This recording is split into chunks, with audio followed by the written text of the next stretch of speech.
സുരേഷ് ഗോപിയുടെ നേതൃത്വത്തിൽ കേരളത്തിൽ ബി.ജെ.പി. വലിയ തരത്തിലുള്ള നീക്കങ്ങൾക്ക് തുടക്കമിടുകയാണ്. അക്ഷരാർത്ഥത്തിൽ ബി.ജെ.പിയിലേക്ക് വലിയ തരത്തിലുള്ള ആളുകളെ ആകർഷിക്കാനുള്ള തീവ്രമായ ശ്രമമാണ് ഇതിന്റെ പ്രധാന ലക്ഷ്യം. ദേശീയ നേതാക്കളായ സർദാർ വല്ലഭായ് പട്ടേൽ, മുൻ പ്രധാനമന്ത്രി ലാൽ ബഹദൂർ ശാസ്ത്രി തുടങ്ങിയവർക്ക് പിന്നാലെ കോൺഗ്രസിന്റെ ചരിത്രത്തിലെ ഏക മലയാളി പ്രസിഡന്റായിരുന്ന ചേറ്റൂർ ശങ്കരൻ നായരെ ഏറ്റെടുക്കുകയാണ് ബി.ജെ.പി. ഹരിയാനയിലെ ചടങ്ങിൽ പ്രധാനമന്ത്രി നരേന്ദ്രമോദി ചേറ്റൂർ ശങ്കരൻ നായരെ അനുസ്മരിച്ചുകൊണ്ട് സംസാരിച്ചിരുന്നു. ഇതിന്റെ തുടർച്ച എന്നോണം ശനിയാഴ്ച കേന്ദ്രമന്ത്രി സുരേഷ് ഗോപി പാലക്കാട്ടും ഒറ്റപ്പാലത്തുമുള്ള ചേറ്റൂർ ശങ്കരൻ നായരുടെ ബന്ധുക്കളെ സന്ദർശിക്കുകയും ചെയ്തു. 24-ന് ചേറ്റൂരിന്റെ ചരമവാർഷികം വരാനിരിക്കുന്നു എന്നതാണ് ഈ സന്ദർശനത്തെ പ്രസക്തമാക്കുന്നത്.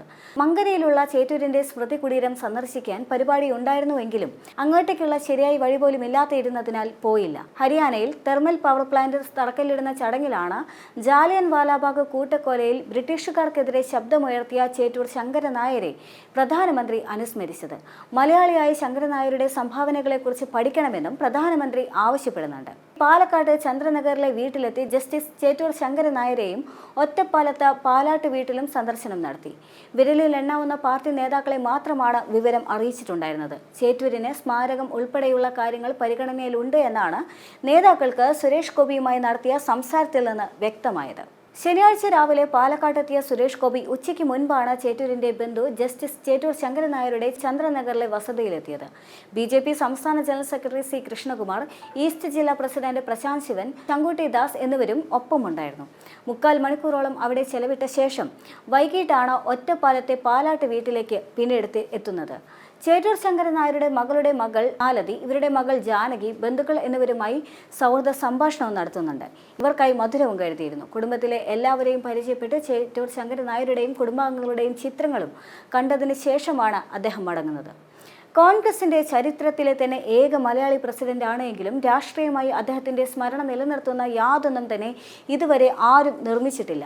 ചരമവാർഷിക ദിനത്തിൽ പ്രാദേശിക നേതാക്കളുടെ നേതൃത്വത്തിൽ പുഷ്പാർച്ചന നടക്കുമെന്നത് ഒഴിച്ചു കഴിഞ്ഞാൽ മറ്റ് ചടങ്ങുകളൊന്നും തന്നെ ഉണ്ടാവാറില്ല. ഒറ്റപ്പാലത്തും മങ്കരയിലും ഉൾപ്പെടെ വിദ്യാഭ്യാസ സ്ഥാപനങ്ങൾ അദ്ദേഹത്തിന്റെ സ്മരണാർത്ഥമുണ്ട് എങ്കിലും ദേശീയ പ്രസ്ഥാനത്തിന്റെ ഭാഗമായ ഈ മലയാളിയുടെ ചരിത്രം ഇനിയും വേണ്ടത്ര ആദരിക്കപ്പെടുന്നില്ല എന്നത് സത്യം തന്നെയാണ്. ചേറ്റൂരിന്റെ ജീവിതകഥ പറയുന്ന ബോളിവുഡ് ചിത്രം കേസരി 2 പുറത്തിറങ്ങാൻ ഇരിക്കെയാണ് ഈ നീക്കങ്ങളെല്ലാം തന്നെ വരുന്നത്.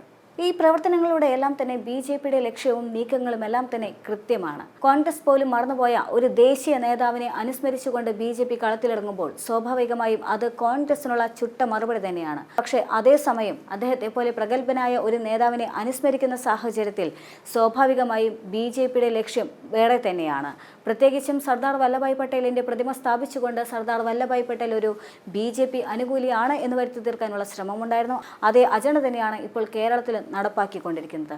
കൃത്യമായി പറയുകയാണെങ്കിൽ ബി.ജെ.പിയെ സംബന്ധിച്ച കളമറിഞ്ഞു കളിക്കുന്ന അല്ലെങ്കിൽ ഒരു പ്രദേശത്തെ രാഷ്ട്രീയ സാഹചര്യം എന്താണോ അതിൻ്റെ ജിയോ പൊളിറ്റിക്സ് എന്നെല്ലാം തന്നെ കൃത്യമായി മനസ്സിലാക്കി പലരും മറന്നുപോയ എന്നാൽ ഓർത്തെടുത്തു കഴിഞ്ഞാൽ ഏറെ ചരിത്ര പ്രാധാന്യമുള്ള വസ്തുതകളെ കണ്ടെത്തിക്കൊണ്ട് തങ്ങൾക്ക് അനുകൂലമാക്കി മാറ്റുന്ന രീതിയാണ് പിന്തുടരുന്നത്. ഒന്നുകൂടി ലളിതമായി പറഞ്ഞു കഴിഞ്ഞാൽ ചരിത്രത്തെ വളച്ചെടുക്കാനുള്ള തീവ്ര ശ്രമം എന്ന് വേണമെങ്കിൽ ഒരുപക്ഷെ കോൺഗ്രസ് എപ്പോഴും പരിഹസിക്കുന്നത് പോലെ പരിഹസിക്കാം. പക്ഷേ കോൺഗ്രസ് മറന്നുപോയ പല കാര്യങ്ങളെയും ബി.ജെ.പി. ഓർമ്മിപ്പിക്കുന്നത് അത് ഒരു അപകടമായി തന്നെ കോൺഗ്രസ് കാണേണ്ടതുണ്ട്.